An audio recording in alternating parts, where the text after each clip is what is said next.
என்னை ஆட்கொண்டவரும் நான் சேவிக்கிறவருமான ஆண்டவராகி இயேசு கிறிஸ்துவின் நாமத்தினாலே அன்பினல் வாழ்த்துக்கள். கிறிஸ்து இயேசுக்குள் மிகவும் பிரியமான அன்பு சகோதர சகோதரிகளே, சில பேரை நம்ம பார்க்க முடியும்.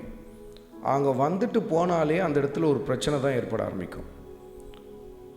நண்பர்கள் ரொம்ப அந்யோன்யமாக இருப்பாங்க, அல்லது உற்றார் உறவினர்கள் ரொம்ப அன்பாய் பரஸ்பரமாக இருப்பார்கள். ஆனால் அவர்கள் வந்துவிட்டு போனாலே அந்த இடத்துல ஒரு சண்டை சச்சரவு எல்லாம் ஆரம்பித்துவிடும். சில பேரை நம்ம இப்படி பார்க்க முடியும் இல்லையா? எல்லா சமயத்திலும் கலகம் செய்து கொண்டே இருப்பாங்க, புரளி பேசிக்கொண்டே இருப்பாங்க.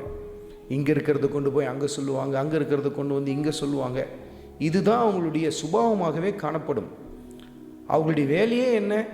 யாராவது சந்தோஷமாக இருக்கிறத பார்த்தா, அந்யோன்யமாக இருக்கிறத பார்த்தா அவங்களுக்கு பொறுக்காது. உடனே அந்த இடத்துல என்ன பண்ணுவாங்க?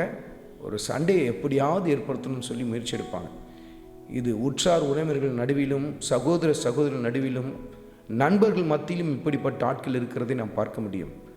கர்த்தருடைய வார்த்தையில் எப்படி எழுதப்பட்டிருக்கிறது பாருங்கள். நீதிமொழிகளின் புத்தகத்தில் 17வது அதிகாரத்தில் 9வது வசனத்தின் கடைசி பகுதியை குறித்து கொண்டு தியானித்து பாருங்கள். கேட்டதை சொல்லுகிறவன் பிராண சிநேகிதர்களையும் பிரித்து விடுகிறான் என்று சொல்லி எழுதப்பட்டிருக்கிறதை நாம் பார்க்க முடியும். ஏதாவது ஒரு செய்தியை கேட்டிருப்பாங்க, அது உண்மைதானா பொய் தானா அதை பற்றி யோசிக்க மாட்டாங்க. அது எதனால் அவங்க அப்படி சொன்னாங்க, எது நிமித்தம் அப்படி பேசுனாங்க, அதை குறித்தெல்லாம் ஆராய்ந்து பார்க்க மாட்டாங்க. ஒரு விஷயம் கிடைச்சிருச்சா உடனே எடுத்துகிட்டு போய் அதை வேற ஒரு இடத்துல போய் சொல்லுவோம், அந்த இடத்துல ஒரு பிரச்சனை ஏற்படுத்துவோம். இதுதான் சில பேருடைய வாடிக்கை. அவர்கள் என்ன செய்வார்களாம்? பிராண சிநேகிதர்களை கூட என்ன பண்ணிடுவாங்களாம்? பிரித்து விடுவார்களாம்.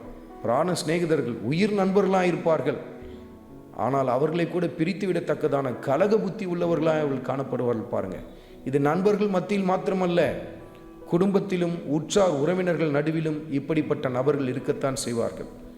கிறிஸ்துவுக்குள் மிகவும் அன்பான சகோதர சகோதரிகளே, நம்முடைய வாழ்க்கையில் எப்பொழுதுமே இப்படிப்பட்டவர்களாக இருக்கக்கூடாது.